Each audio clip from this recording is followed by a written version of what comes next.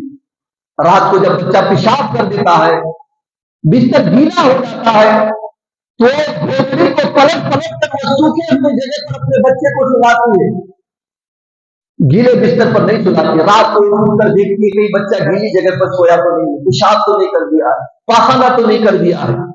اور جب بستر گیلا کا گیلا ہو جائے، صرف ایک ہی ٹکڑا ہو چکا، تو خود گیلے کی طرف سو جاتی ہے اور سوکھے ٹکڑے میں اپنے بچے کو سلاتی ہے، اتنی محبت کرتی ہے۔ تو سرکار فرماتے ہیں ان مسائل و آلام کو جو جھیلتی ہے یہ بیکار جانے والی چیزیں نہیں ہے۔ حمل کی تکلیفیں، بچہ جنم دینے کی تکلیفیں، دودھ پلانے کی تکلیفیں، بچے کی پرورش کی تکلیفیں، ان ساری تکلیفوں کا اللہ اسے صلہ عطا فرماتا ہے۔ خود اگر یہ عورتیں اپنے شوہر کی نافرمانی نہ کرے، شوہر جو کہے اس پر عمل کرے اور نماز پڑھ لیا کرے، تو سرکار فرماتی وہ عورتیں جنت میں داخل ہو جاتی ہیں۔ سبحان اللہ، داخل جنت ہو جاتی ہے۔ کتنا آسان عمل ہے ہماری ماں بہنوں کے لیے جنت میں جانے کے لیے کہ صرف شوہر کی فرما برداری کرے، نماز ادا کر لے کے جنت میں جائے۔ اور اللہ رب العزت نے ماں بہنوں کو مہینے میں جو ماہواری کی تکلیف ہوتی ہے، 3 دن 6 دن 7 دن 10 دن، یہ نمازیں بھی معاف کر دی ہے۔ ان دنوں میں تمہارے اوپر نماز نہیں، قضا کرنے کی بھی ضرورت نہیں، اللہ کی طرف سے معاف ہے۔ رمضان کے مہینے میں روزے کی رخصت دے دی جاتی ہے، بعد میں رکھ لیا کرو، ان دنوں میں تجھے روزے رکھنے کی ضرورت نہیں۔ مرد اگر ایک روزہ چھوڑ دے تو مسلسل 60 رکھنے کی ضرورت ہے، یہ 10 چھوڑ دے تو شریعت کے لیے صرف 10 ہی رکھنے کی ضرورت ہے۔ ان ایام میں تو شریعت نے انہیں چھوڑ بھی عطا فرمائے۔ تو یہ احادیث بتاتی ہیں کہ اللہ تبارک و تعالیٰ نے عورتوں کے لیے ایک بڑا مقام رکھا ہے اور جنت میں جانے کے لیے راستہ آسان کیا ہے۔ مگر کچھ باتیں ایسی ہیں جس میں یہ مبتلا ہوتی ہیں اور پھر جہنم کے مستحق ہو جاتی ہیں۔ سرکار دو عالم صلی اللہ علیہ وسلم فرماتے ہیں کہ میں نے جہنم کے اندر زیادہ تر عورتوں کو دیکھا، کثرت سے عورتوں کو میں نے جہنم میں دیکھا۔ تو کچھ عورتوں نے سوال کیا، یا رسول اللہ صلی اللہ علیہ وسلم کیا قصور ہے ہمارا کہ ہم لوگ جہنم میں زیادہ دکھائی دیے؟ تو سرکار نے فرمایا کہ قصور پوچھتی ہو، لان تان جو کرتی ہے اور شوہر کی نافرمانی جو کرتی ہے، یہی وجہ سے جہنم پہنچی۔ لان تان کیا چیز ہے؟ شوہر سے کسی چیز کا یہ مطالبہ کرے اور اگر وقت پہ وہ بیچارہ لا کر کے نہ دے پائے تو یہ تانا دیتی ہے، ارے تمہارے پاس بہانے کی کمی ہے کیا، تم کو تو کچھ بولنا ہی بیکار ہے، میں نے کتنی امیدیں لے کر کے تم سے کہا تھا کہ یہ چیز لے کر آنا، لائے کیا تم نے؟ نہیں لائے نا، بس چپ رہو، بیٹھے رہو۔ یہ جو باتیں ہوتی اس سے شوہر کا دل دکھتا ہے۔ ممکن ہے کہ آپ نے جس چیز کا مطالبہ کیا ہو اسے لانے کے لیے اس کے پاس پیسے نہ ہو، ممکن ہے کہ اسے دھیان میں نہ رہا ہو، ممکن ہے کہ اس سے زیادہ کوئی اور ضروری کام آپ پہنچا ہو، کچھ بھی ہو سکتا ہے، مگر بیوی ماننے کو تیار نہیں ہوتی ہے۔ نہیں نہیں، تمہارا تو جب سے شادی ہو یہی بہانہ میں دیکھ رہی ہوں، کچھ نہ کچھ تو بہانہ ڈھونڈے نکالتے ہو۔ گپ بیٹھو، مت بات کرو۔ یہ جو تانے ہوتے ہیں نا، اس سے شوہر کا دل ٹوٹتا ہے۔ سرکار فرماتے ہیں یہ شوہر کی نافرمانی ہے، جس نے تمہاری زندگی کو کی بقا کے لیے صبح سے شام تک باہر جا کر رزق لے کر آتا ہے، اور تم گھر بیٹھ کر کے بناتی ہو، مل کر کے کھاتی ہو، اس شوہر کے شکر ادا کرنے کے بجائے تم ناشکری کر رہی ہو۔ یہی ناشکری اللہ کو پسند نہیں ہے، اسی وجہ سے تم سب جہنم میں جاتی ہو۔ تو شوہر کی لعنت، لعنتان، نافرمانی، یہ وہ باتیں ہیں جس کی وجہ سے عورتیں جہنمی بن جاتی ہیں۔ آسانی سے یہ جنت بھی جا سکتی ہے، اور تھوڑی سی نافرمانی سے یہ جہنم بھی پہنچ جاتی ہے۔ اس لیے شوہروں کی آپ جو حقوق ہے اسے ادا کریں اور جنت کے مستحق بنے۔ الحمدللہ آپ کو میں بتاؤں ایک حدیث پاک اور سنیے۔ سرکار دو عالم صلی اللہ علیہ وسلم فرماتے ہیں، جب میں معراج تشریف لے گیا تو میں نے جہنم میں عورتوں کو زیادہ دیکھا، جنت میں تھوڑی سی عورتوں کو دیکھا۔ تو میں نے جبریل امین سے پوچھا، ہے جبریل جنت میں سے تھوڑی سی عورتیں کیوں، باقی عورتیں کدھر گئیں؟ تو جبریل امین نے کہا، یا رسول اللہ، دو چیزوں نے اسے جنت میں آنے سے روک دیا ہے۔ کہ کون دو چیز؟ کہ دوستوں کا چیز، لال چیزوں نے آنے سے جنت میں روک دیا۔ کہ دو لال چیز کیا ہے؟ کہ ایک تو سونے چاندی کی، سونے کی محبت، دوسری ایک زعفران، ریشم، رنگ برنگ کپڑے کی محبت۔ عورتوں کو دو چیزوں سے بہت محبت ہوتی ہے، کپڑے سے بھی محبت کرتی ہے، سونے سے بھی محبت کرتی ہے۔ شوہر سے کہہ دے کہ فلاں زیور لے کر کے آؤ، نہ لے پائے تو لان تان۔ کپڑے مارکیٹ میں کوئی اسے پسند آ جائے، نہ لے پائے تو لان تان۔ اس سے ہوتا کیا، یہاں سے شوہر اور بیوی کے اندر اختلافات کی شروعات ہوتی ہے کہ بیوی نے مانگ کیا، شوہر نہ لا پایا۔ شوہر کمپنی میں کام کرتا ہے، کمپنی کا صاحب کئی ایک باتیں سنا دیتا ہے، کبھی کبھی ٹینشن میں گھر آتا ہے، ادھر سے صاحب نے سنایا، گھر آیا کہ میم صاحب نے سنا دیا۔ اب یہ میم صاحب جب سناتا ہے، سناتی ہے، تو شوہر کا دل ٹوٹتا ہے کہ ایک تو باہر میں چین نہیں، ادھر گھر میں بھی چین نہیں، گھر والے بھی بھروسہ کرنے کو تیار نہیں۔ دل خراب ہوتا ہے، دوست کے پاس تذکرہ کرتا ہے، ارے دوست بہت ٹینشن میں، پریشانی میں، کیا ہوا؟ ارے یار گھر میں گھر والی نے یہ چیز مانگی تھی، کہا تھا کہ یہ لے کر کے آؤ، میں نہ لے پائی، تو گھر میں وہ لان تان کر رہی ہے، دنیا بھر کی سنائی۔ پھر وہ دوست کہتا ہے کہ ماشاءاللہ میری بیوی تو بہت ٹھیک ہے، میں جو کہتا ہوں وہ مان لیتی ہے۔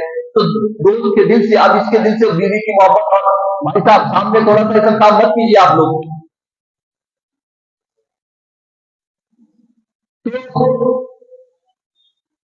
اب جب دوست کہتا ہے کہ میری بیوی تو ماشاءاللہ جو میں کہتا ہوں اس پر عمل کرتی ہے،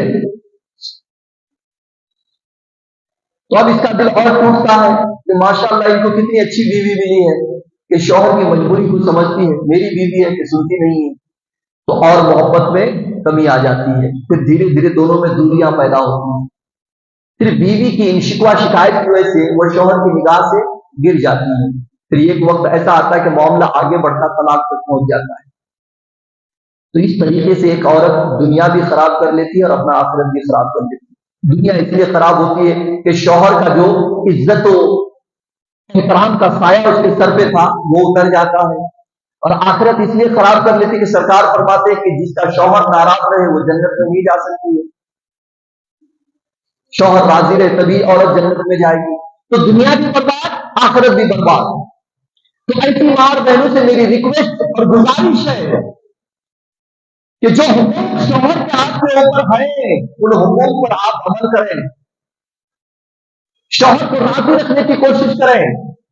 وہ کمپنی سے کام کر کے کدھر سے بھی مزدوری کر کے جب گھر آئے تو ایک گلاس پانی لے کے سامنے پہنچے، حشاش و بشاش خوبصورت چہرہ لے کر کے ہنستے ہوئے مسکراتے ہوئے آئے، آپ بیٹھیے پانی پیجیے، پہلے کوئی تکلیف ہوئی کیا، کوئی ٹینشن تو نہیں ہے، کوئی پریشانی تو نہیں ہے، سر دکھ رہا ہے کیا، پاؤں دکھ رہا ہے کیا، سر دبا دو۔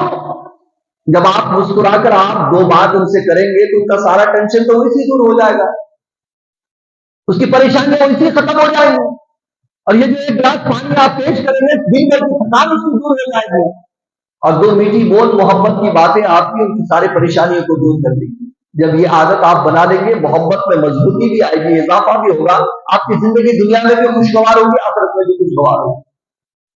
مگر عورتیں ان چیزوں کو نہیں سمجھ پاتی۔ کہتے ایک شخص نے 2 شادی کیا، 4 شادی کرنے کا حکم ہے، کر سکتا ہے، اگر مرد کی کیپیسٹی سنبھالنے کے لیے 4 شادی تک کر سکتا ہے، مگر ماں اور بہنیں اتنے دل میں تنگ دل کی ہوتی ہے کہ وہ اپنا سوتن نام تو دے سننا ہی نہیں چاہتی۔ سوتن بالکل نہیں، کچھ بھی کر لو ہم سہن کر لیں گے، سوتن نہیں۔ حالانکہ شریعت نے کہا کہ سنبھال سکو تو 4 تک کر سکتے ہو۔ یہی وجہ ہے کہ ہماری قوم میں کتنی بیوائیں ہیں، کیونکہ بیوی جو ہے بیواؤں سے، ارے دوسری شادی کا نام مت لینا، آئی پی او تو ڈنڈا دبا دوں گی۔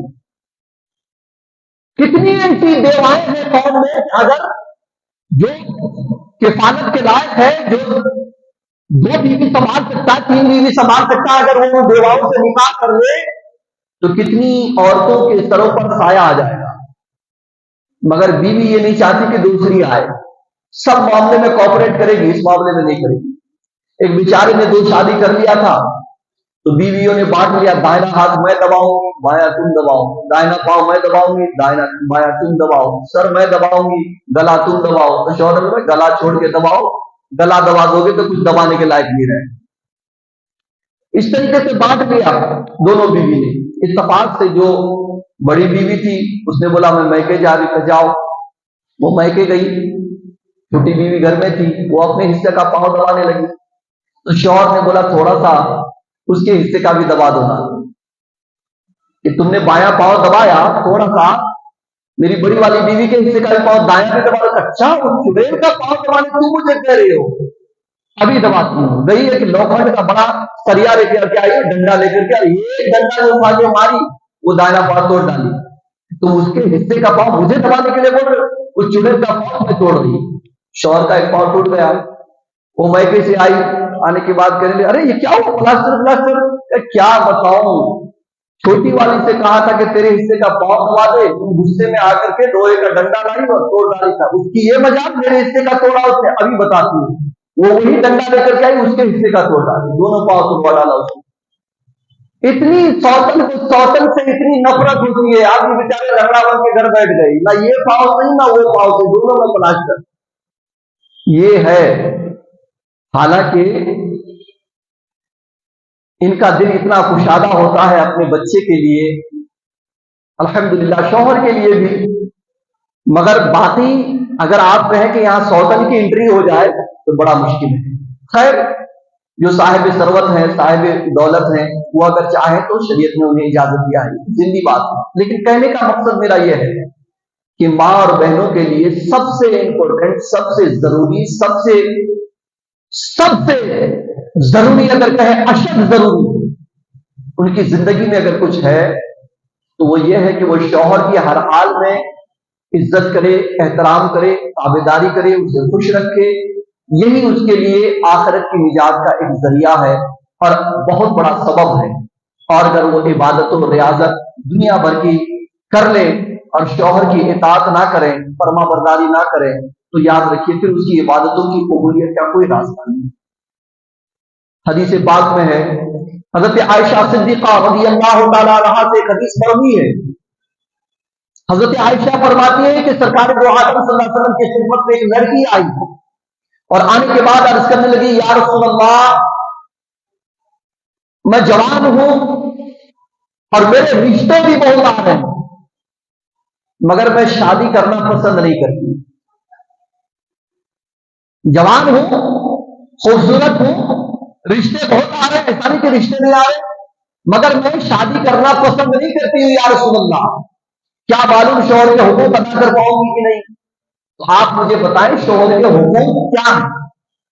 تو اللہ کے رسول صلی اللہ علیہ وسلم نے ارشاد فرمایا، شوہر کے حقوق پوچھتی ہو، اگر شوہر کے سر سے لے کر پاؤں تک جسم میں زخم ہو جائے اور پیپ بھر جائے اور بیوی اپنی زبان سے چاٹ چاٹ کر اسے صاف کرے تو بھی شوہر کا حق نہیں ادا کر سکتی۔ شوہر کے اتنے حقوق، پورا جسم اگر زخم سے بھر جائے اور بیوی زبان سے چاٹ کر صاف کرے تو بھی حق نہیں ادا ہو سکتا ہے۔ تو اس لڑکی نے کہا یا رسول اللہ، تو کیا میں شادی نہ کروں؟ اس سے بہتر کہ شادی نہ کرو، اتنا زیادہ اتنی بڑی ذمہ داری کیسے ادا کرو؟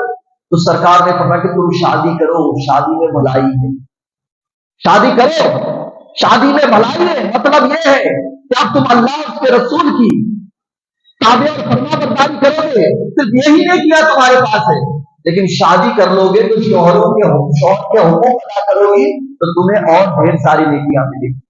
دن میں 5 وقت کی نماز پڑھو گی، یہ اللہ کی عبادت ہے، رسول اللہ صلی اللہ علیہ وسلم کی سنتوں پر عمل کرو، یہ عبادت ہے۔ مگر شوہر کی فرما برداری اور اس کی خوشی اور رضامندی 24 گھنٹہ عبادت ہے نا۔ جب جب تمہارا شوہر تم سے راضی تب تک تمہیں نیکیاں ملے گی۔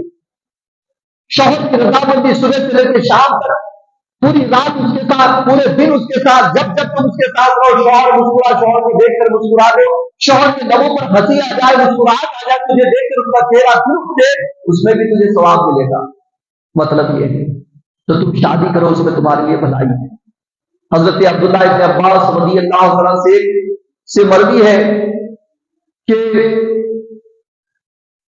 بنی قسم کی ایک عورت سرکار دو عالم صلی اللہ علیہ وسلم کی خدمت میں آئی اور آنے کے بعد کہنے لگی، یا رسول اللہ صلی اللہ علیہ وسلم، میں شادی کرنا چاہتی ہوں، میں شادی کرنا چاہتی ہوں، لیکن شادی کرنے سے پہلے یا رسول اللہ شوہر کے حقوق کیا ہے یہ جاننا چاہتی ہوں، آپ مجھے یہ بتائیں شوہر کے حقوق کیا ہے۔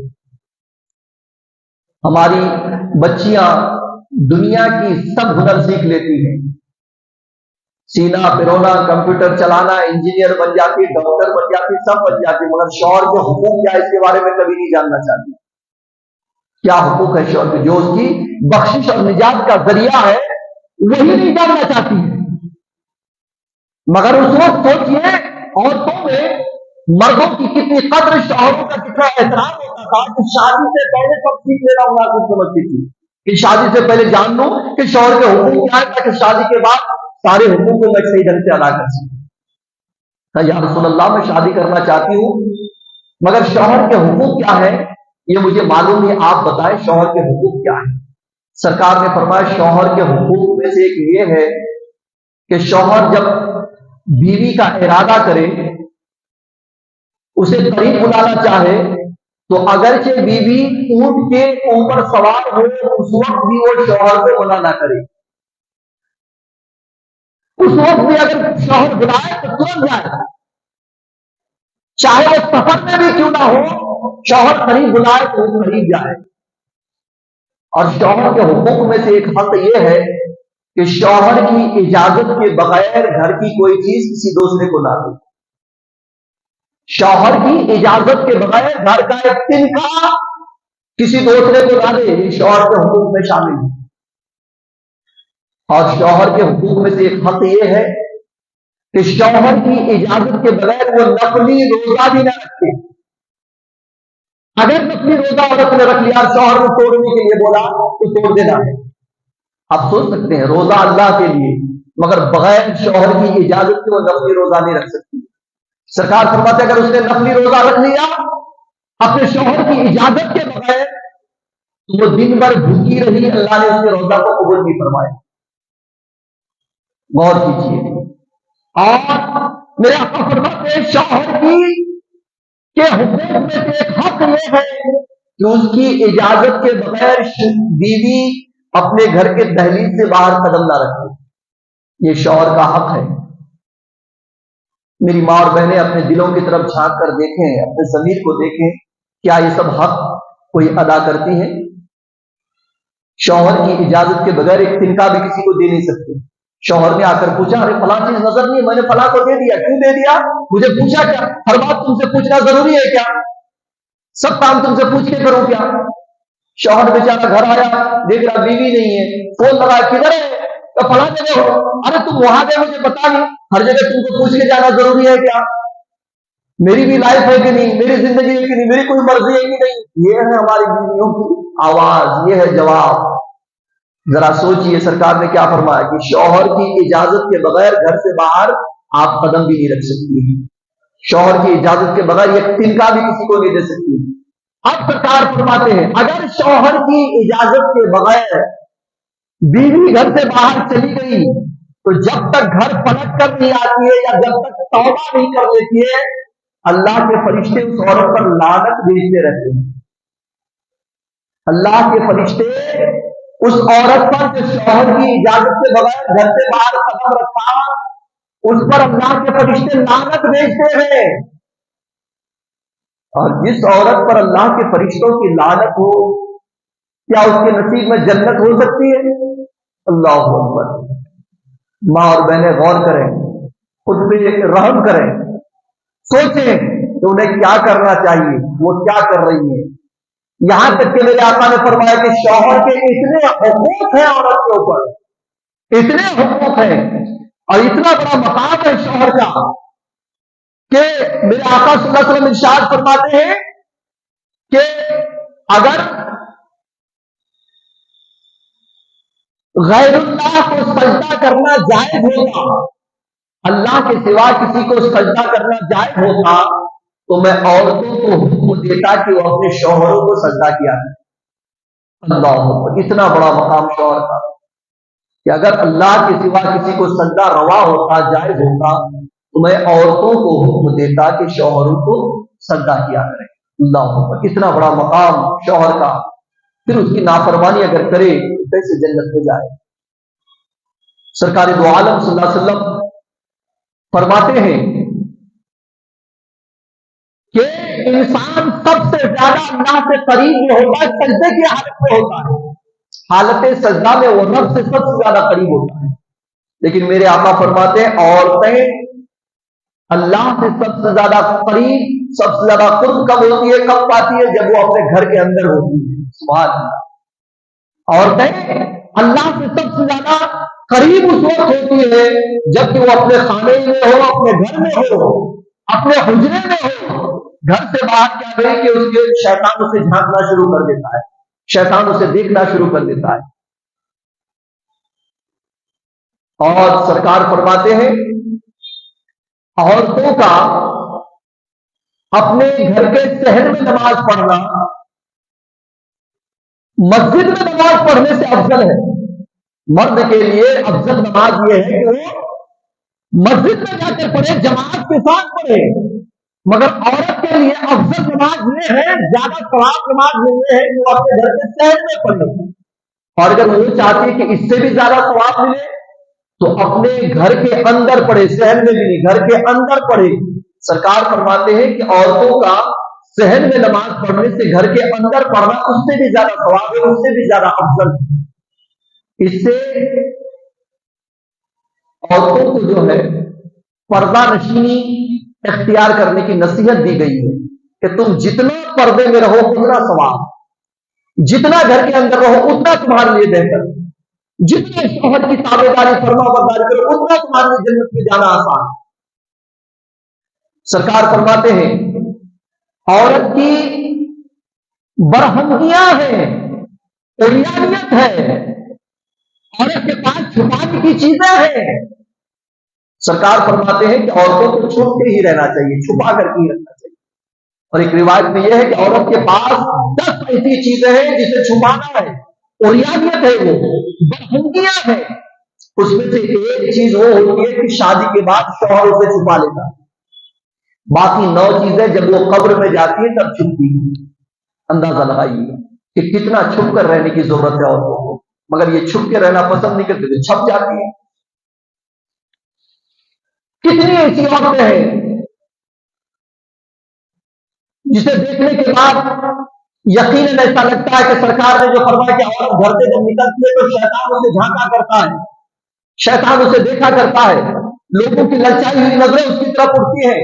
اور ہماری ماں بہنیں کتنی ایسی ہے کہ بال کھول کر، سر پہ دوپٹہ نہیں، نقاب نہیں، کچھ بھی نہیں، فوٹو میں کلر پالش لگا کر کے، بہترین انداز میں سب ڈھک کر کے. اور مجھے تو ایک دکاندار سے یہ بھی پتا چلا کہ ایک شادی میں جب وہ جانا چاہتی ہیں تو 32 کا سامان، ہار وغیرہ وہ لیتی ہے اور لے کر کے جاتی ہے. اور شادی اٹینڈ کرنے کے بعد کسی بہانے سے اسے ریٹرن کرنے کے لیے آتی ہے کہ آپ دوسری شادی میں یہ پہن کر کے نہیں جانا ہے.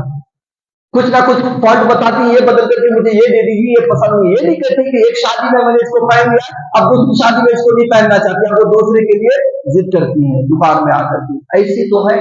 میں پوچھتا ہوں یہ 32 کا سامان تو پہلے پہننا جائز ہی نہیں ہے، حرام ہے.